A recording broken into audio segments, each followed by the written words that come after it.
Hello, everyone. Evelyn Turan here. Well, I've recently found out some information. My insurance companies are going to be helping me out. I do have a case. I have evidence now from the police and witnesses that I can prove that the union that I was involved in and that the company I was working for was blatantly outright lying and perjuring me. I've got evidence to prove that I was sexually harassed, perjured, and that there was fraud involved and that I was being bullied and hazed and everything in the workplace, and I was targeted. So I'm hoping that for the future that I get all of my back pay, losses, damages.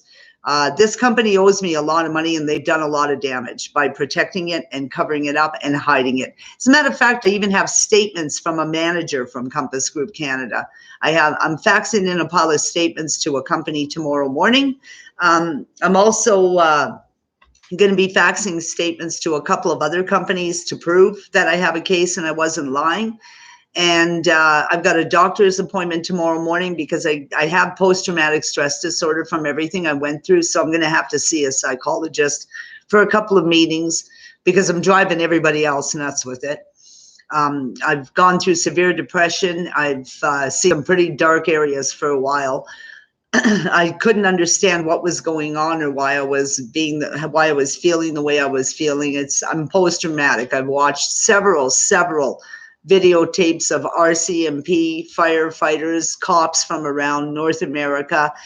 And although I'm not a police officer or a firefighter, I guess other places, other careers also have it when they go through lots of trauma. The reason why I noticed something was wrong with me to begin with was after the fires. When I was in the fires, all the stuff I was going through, and I couldn't take it anymore. I had a nervous breakdown. I had hot flashes to where I couldn't even stand on the flat top anymore. I couldn't think straight. I was starting to cut myself. All kinds of things I was going through.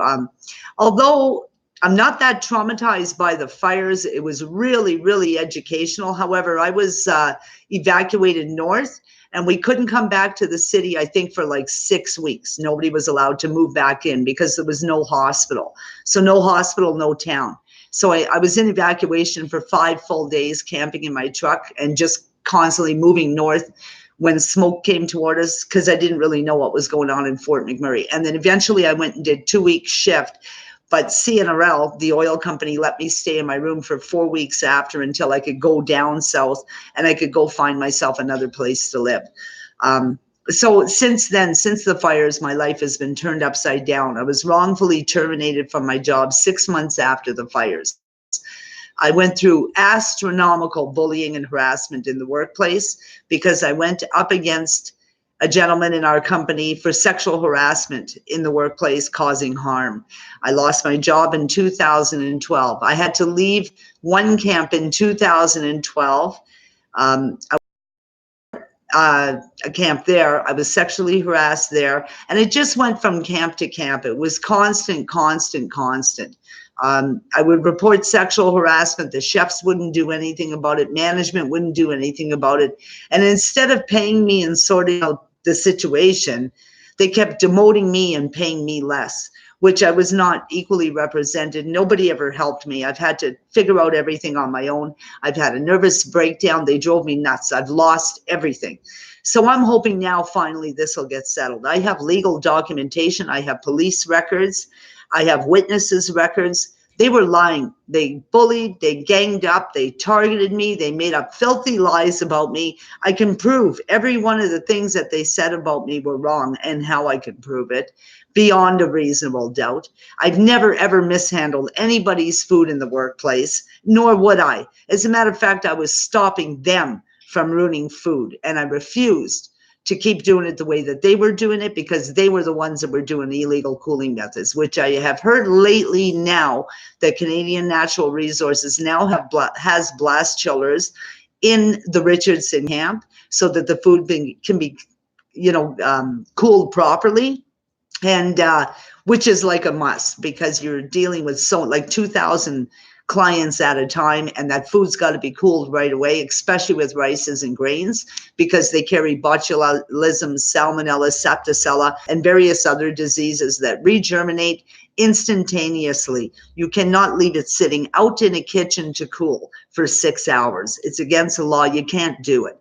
I froze sheet pans to cool it down faster, brought the cooling method down to under 1 hour, which is pretty much the proper way to do it, that or run it under cold water or make less. Rice is one of the most dangerous foods in the world if it is not handled properly, and I proved my case beyond a reasonable doubt. However, the labor board had dragged it out for 2.5 years, leaving me homeless, camping outside in 40 below. I've lost everything. So I finally went back to the RCMP. I said, enough is enough. Like, these people have ripped me off. I want my back pay. I want my termination pay. I want my full pension. I've proved that my pension is short by $30,000. They're still denying me the rights to my money. I'm still homeless, but now I have court orders to prove that I did not lie. I'm hoping maybe I can find a lawyer that will represent me, because it's an open and shut case. I proved it beyond a reasonable doubt that I was being ganged up and bullied, and I've got very credible witnesses, RCMP included, as well as the union members that came forward. I'd like to say thank you to the union members that came forward and told the truth rather than lying to these bullies and these people, because they did nothing but make up filthy lies about me, and I'm not what they said that I am. I never used to drink. Now I have the odd beer. I guess that's a part of having post-traumatic stress disorder, because you can't grasp what's going on in your head. And because I went through a nervous breakdown.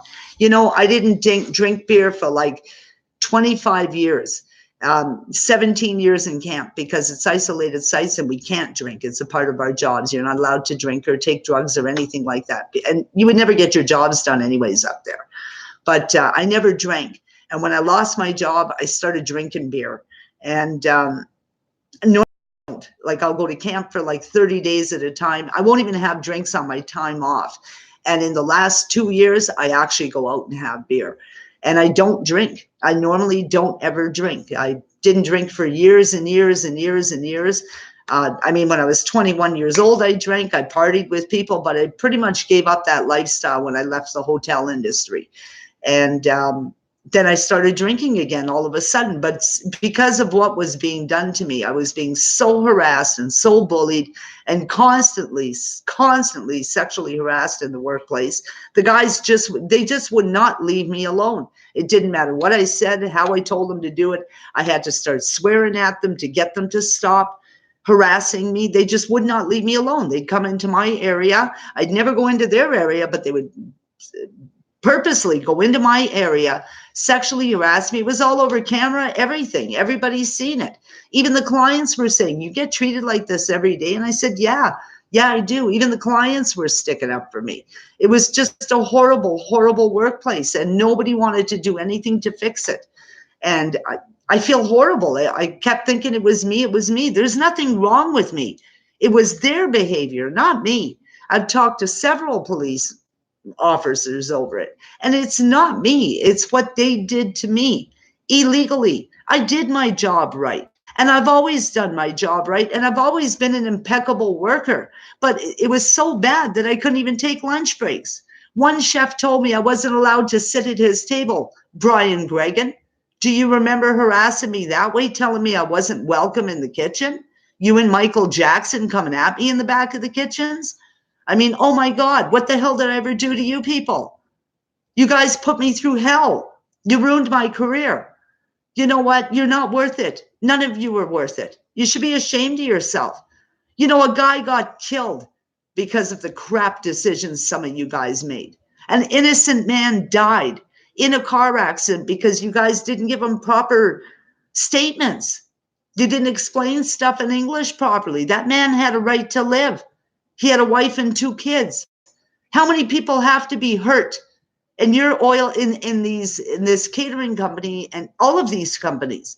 How many people have to be hurt or lose their lives before you people start listening to us?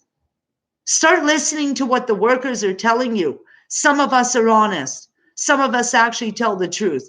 I'm one of them.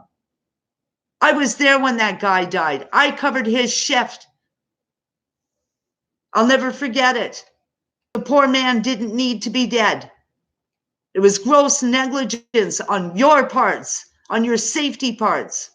And I know that now because I've studied the courses. I've got my OH&S now. And did you know you were not allowed to replace me with work permits?